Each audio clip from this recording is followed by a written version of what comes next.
Well, some Hoosiers are opposing a new Google data center planned for Indiana. If approved, some wonder what happens next. For a look at the path forward for both our local community and the industry as a whole, we welcome in Wish TV contributor Emil Ekior. Great to have you here. Thank you for having me. First, Emil, remind us of the proposed data center. Where is it going to be potentially located, and what's the cost? So Franklin Township is proposing building a data center in Franklin Township to just help meet our energy needs, right? So many people are using AI, so many people are using the tool, and to utilize it, and we need more energy.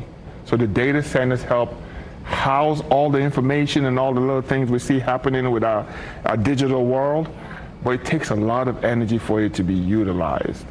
So the people of Franklin Central are saying, look, the data center uses a lot of water. We have well water.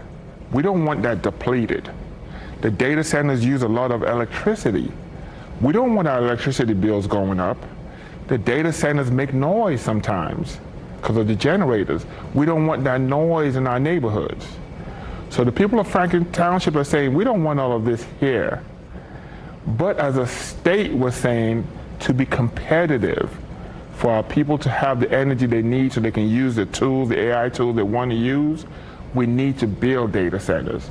So now we have this friction happening with communities and our needs as a state. What's the draw of having it in Indiana? Does the location matter? So we have pristine location. We have an abundance of space. We have abundance of fresh, clean water, because you need clean, fresh water. And we are flat, right? So Indiana is pristine, is prime for data centers, right? Because we do have the space, the land to have them here.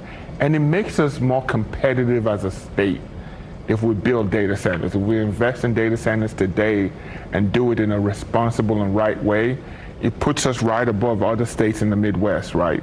So as a state, I understand why the state is pushing, why regions are pushing to have it, because it does make us more competitive, but I also understand why communities are fighting against it.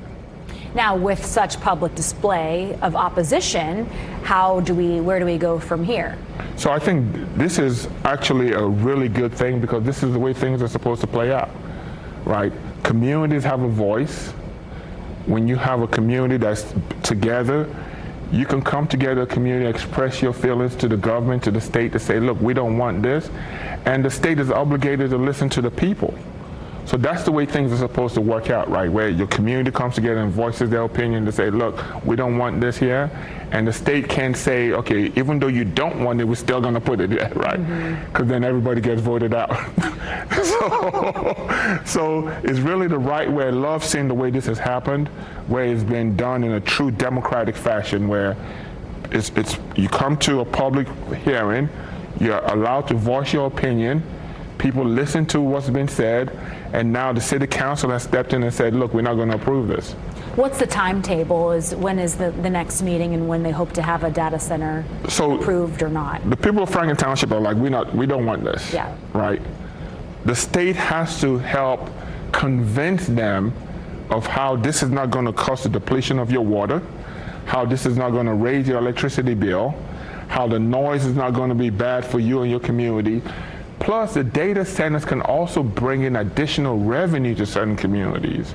It can help you with your roads, your schools, just things that you need. So the state will have to convince the people of Franklin Township, and the city council, the region will have to convince them that, look, this can be beneficial for you, and these are the long-term good outcomes to come up with this. Yeah, long-term future. Wish TV contributor Emil Ekior, thanks for stopping in today. Thank you for having me.